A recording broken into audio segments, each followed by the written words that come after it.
Okay sir. Okay, నమస్తే. నా పేరు Rangaiah, environment protection development council అధ్యక్షుడు.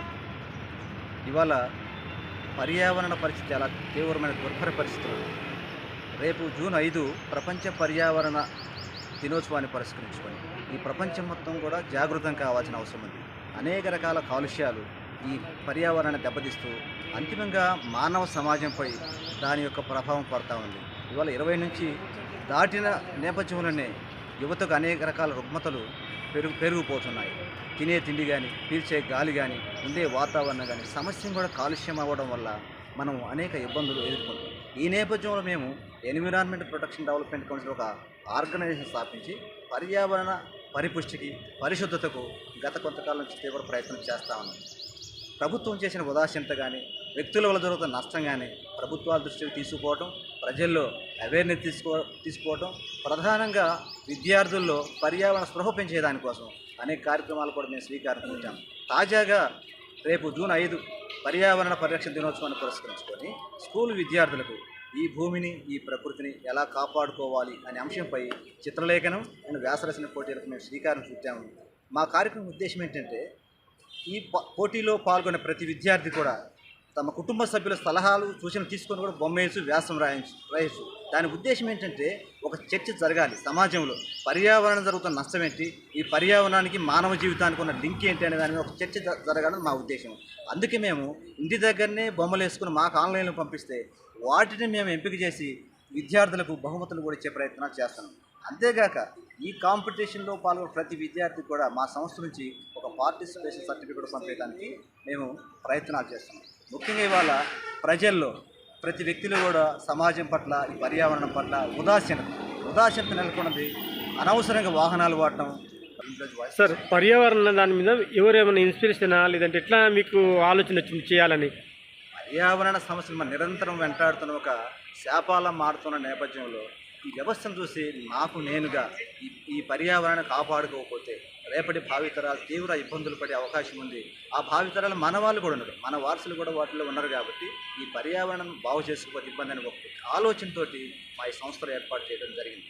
ముఖ్యంగా ప్రభుత్వాలు, వాస్తవానికి గత ప్రభుత్వం, తెలంగాణలో బీఆర్ఎస్ ప్రభుత్వం హరితహారం పేరుతో కోట్లాది కోట్ల మొక్కలు నాటడం చెప్తా ఉంది. అయితే వాటిని నాటిన మొక్కలంటే కోనోకార్పు ఇవన్నీ కూడా విషపూరితమని చెప్పి దానికి సంబంధిత శాస్త్రం నిర్ధారించినా కూడా ఇప్పటికి కూడా అదే చెట్లను కొనసాగిస్తామంటే ప్రభుత్వం కానీ, పాలకులు కానీ ఉదాసీన వైఖరి మనకు కొట్టొచ్చినట్టు కనబడుతుంది. అందువల్ల వ్యక్తులుగా ప్రతి ఒక్కరు కూడా పర్యావరణం పట్ల అవగాహన పెంచుకొని ఈ పర్యావరణాన్ని ఎలా కాపాడుకోవాలి అని ఒక ఆలోచన చేయకపోతే రేపటి తరం తీవ్ర ప్రమాదంలో పడే అవకాశం ఉంది. ఇప్పటికే ఈ వ్యవస్థకు రాచకొండి పడింది. అనేక కాలుష్యాలు, సింగిల్ యూజ్ ప్లాస్టిక్, కర్బన ఉద్గారాలు, రసాయన వ్యర్థాలు, రైతుల నుంచి పంట ఉత్పత్తులు కూడా రసాయనిక అవశేషాలు నిండి ఉండి మానవ ఆరోగ్యంపై తీవ్ర ప్రభావం చూపుతూ ఉంది.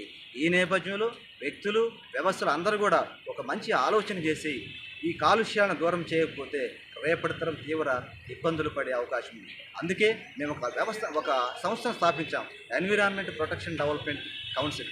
ఈ కౌన్సిల్ ద్వారా మేము వ్యవస్థలో జనంలో ఒక అవగాహన కార్యక్రమాలను ఏదైతే ఎలాంటి కార్యక్రమాలు చేశారు సార్ 1 yearలో?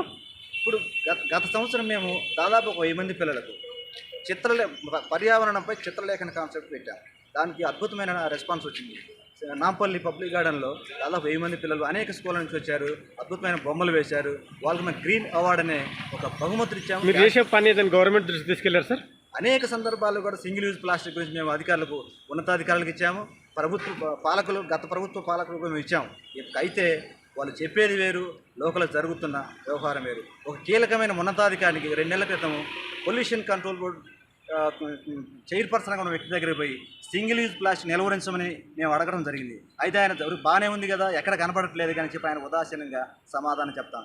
ఇలాంటి అధికారుల వరకు ఏదో లెక్కకు మేము చేస్తున్నామని చెప్పి ఆలోచనే కానీ క్షేత్రస్థలు ఇవాళ వారాంతపు సంతలు, చిన్న షాపులు, అట్లనే అనేక పార్కుల దగ్గర చిరు వ్యాపారులు విపరీతంగా సింగిల్ యూజ్ ప్లాస్టిక్ను జనాలు గంట కడతా ఉన్నాయి. ఇవన్నీ కూడా మనం చూస్తూనే ఉన్నాం. మన ఊరి బయటకు ఎక్కడ పెట్టిన ప్లాస్టిక్ కుప్పలు. ఇవాళ ప్లాస్టిక్ను ఆపాల్సిన ధర్మం ఒకవైపు, ఇప్పటికే పోకూడదు దాన్ని రీసైకిల్ చేయటమా లేకపోతే మరో రకంగా దాన్ని నిర్వీర్యం చేయటం అనేది మరొక. ఈ రెండు సమస్యలు చేయకపోతే రేపటి తరం చాలా ఇబ్బంది పడే పరిస్థితి ఉంది. అనేక కార్యక్రమాలతో కూడా ప్రభుత్వాలు చేస్తున్నామని చెప్పినా కూడా పర్యావరణం పట్ల తీవ్ర ఉదాసీన వైఖరి అవలంబిస్తాయి. ఇవాళకి వాళ్ళు కూడా ఈనాడు పేపర్లో ఒకటి వచ్చింది, నల్లమల అడవుల్లో ఎకో దాన్ని డెవలప్ చేస్తున్నాం సందర్శకుల కోసం అని చెప్పి అడవుల్ని ఈ రకంగా జనాలను మళ్ళా తోలే ప్రయత్నం చేస్తే గత కరోనా సందర్భంలో ఏమైంది, అడవిలో ఉండాల్సిన వన్యప్రాణులు భూమి మన జంగిల్లోకి వచ్చినాయి. మళ్ళీ ఇవాళంటి కార్యక్రమం శ్రీకారం చుట్టి ఇంకా ఈ అడవుల శాతం తగ్గి తీవ్రమైన ప్రభావం పడే అవకాశం ఉంది. ఇప్పటికీ అతివృష్టి అనావృష్టి అనే సమస్యలతోటి మానవ సమాజం అతలాకుతలం అవుతూ ఉంది. దీన్ని ఖచ్చితంగా ప్రభుత్వాన్ని మేము గతంలో కూడా మేము డిమాండ్ చేస్తాను. పత్రికాముఖంగా గ్రీన్ కార్పొరేషన్ ఒక సంస్థను ఏర్పాటు చేసి పర్యావరణానికి సంబంధించి ఏదైతే నష్టం జరుగుతుందో ఆ నష్టాన్ని ఆ కార్పొరేషన్ ద్వారా పూరించాలని మా డిమాండ్ చేస్తాము. దాని తోడు ప్రధానంగా ఇవాళ చెట్లు నగరాలు కావచ్చు, పల్లెలు కావచ్చు, పట్టణాలు కావచ్చు, అనేక చోట్ల ఎవరిష్టానుసారంగా వాళ్ళు పెరిగిన చెట్లను నరికేస్తా ఉన్నారు. అందుకే మేము ఒక డిమాండ్ చాలా కాలం నుంచి కూడా ప్రభుత్వం దృష్టి తీసుకొస్తామని పత్రికాముఖంగా ఎస్సీ అట్రాసిటీ చట్టం లాగా ప్రీ అట్రాసిటీ చట్టం కూడా ఒకటి ఖచ్చితంగా ఈ ప్రభుత్వాలు ఏర్పాటు చేయాలి. లేకపోతే ఎవరి ఇష్టానుసారంగా ఉన్న చెట్లు కొట్టుకుంటూ పోతుంటే రేపటి కాలంలో ఆక్సిజన్ దొరక్క ఈ ప్రకృతి ఇప్పటికే నిప్పులు కొలిమిని రాజేసినట్టు భూగ్రహాన్ని మింగేస్తూ ఉంది. ఎందుకంటే ప్రభుత్వాలు ఖచ్చితంగా ఒక విధానాన్ని ఏర్పాటు చేసి పర్యావరణాన్ని కాపాడుకోవడానికి ప్రత్యేక శ్రద్ధ కనపరిచి చేయకపోతే రేపటి తరాల తీవ్ర ఇబ్బంది పడే అవకాశం ఉంది. అది ప్రభుత్వం బాధ్యత కూడా. సార్, ప్లాస్టిక్ అనేది ఇంకా చలమణిలో ఉంది. పొల్యూషన్ బోర్డు వాళ్ళు ఏం చేస్తున్నారు సార్? సార్, నిజానికి ప్లాస్టిక్ కంట్రోల్ బోర్డుకు సంబంధించి మేము చాలాసార్లు సింగిల్ యూజ్ ప్లాస్టిక్ నిల్వహించి మేము విజ్ఞాపన పత్రాలు ఇవ్వడం జరిగింది. ఇవాళ DRDO వాళ్ళు, సెంట్రల్ రక్షణ సంస్థ వాళ్ళు ఒక బయోడిగ్రేడబుల్ ప్లాస్టిక్ అనే అద్భుతమైనటువంటి ఫార్ములా తయారు చేశారు. దాన్ని ఇంప్లిమెంట్ చేయడానికి ప్రభుత్వాలు ఎందుకు ఉదాసీన వైఖరి అవలంబిస్తుందో మాకు తెలియదు. ఎందుకంటున్నామంటే ఇవాళ డీగ్రేడబుల్ ఏదైతే DRDO తయారు చేసిన డీగ్రేడబుల్ ప్లాస్టిక్ 90 నుంచి 120 రోజుల్లో భూమిలో కరిగిపోయి ఎలాంటి అవశేషాలు లేకుండా ఎలాంటి ఇబ్బందులు లేకుండా ఉండి ఒక ప్లాస్టిక్ను తయారు చేస్తే ఇవాళ దాన్ని ప్రోత్సహించడానికి ప్రభుత్వాలు వెనక ముందు అవుతా ఉన్నారు. అంతేకాకుండా ఇవాళ FAME 2 పేరుతో సెంట్రల్ గవర్నమెంట్ ఈ ఎలక్ట్రానిక్ వెహికల్స్కు రాయితీలు ఇచ్చే పద్ధతికి కూడా మొన్న ఇటీవల 5-6 నెలల క్రితమే స్వస్తి చెప్పింది. అలాంటి కార్యక్రమాలు ఇప్పుడు ఉద్గారాలు పెరిగి మానవ సమాజం ఇబ్బంది పడే కంటే ముందే ఒక నియంత్రణ కార్యక్రమానికి ఉపయోగపడే ఈ FAME 2 లాంటి పథకాలను కొనసాగించాలి. ఖచ్చితంగా విద్యుత్ వాహనాలు వాడే వాళ్ళకు రాయితీలు ఇవ్వాలి. దీనికి ప్రజలను మళ్లించాలి. లేకపోతే కర్బన ఉద్గారాలను మనల్ని ఇబ్బంది పడతాయి. సార్, దీంట్లో మీ చేసే పనిలో ప్రజలు కూడా మమేకమయ్యి వాళ్ళకి మీరు ఏమైనా చెప్తారా? ఎస్, అందుకే మేము చేసే ఇప్పుడు మేము లేటెస్ట్గా పిల్లలకు మళ్ళీ ఈ సంవత్సరం కూడా గ్రీన్ 2 అనే పేరుతోటి ఈ భూమిని ఈ ప్రకృతిని ఎలా కాపాడుకోవాలని ఒక పెయింటింగ్ కాంపిటీషన్కి ఏర్పాటు చేస్తా ఉన్నాం. దీంట్లో లక్షలాదిగా పాల్గొనాలనేది మేము అభ్యర్థిస్తున్నాము, అప్పీల్ చేస్తా ఉన్నాం. తల్లిదండ్రులు కూడా వాళ్ళని ప్రోత్సహించి మన పర్యావరణానికి మనకున్న సంబంధం ఏంటి దాని ఒక చిత్రరూపంగా వ్యాసరూపంగా రాసి పంపించాల్సిన విధానాన్ని కూడా మేము వాళ్ళకు అప్పీల్ చేస్తాం. ఇంతకుముందు BRS గవర్నమెంట్ సార్, కాంగ్రెస్ నుంచి తెలంగాణలో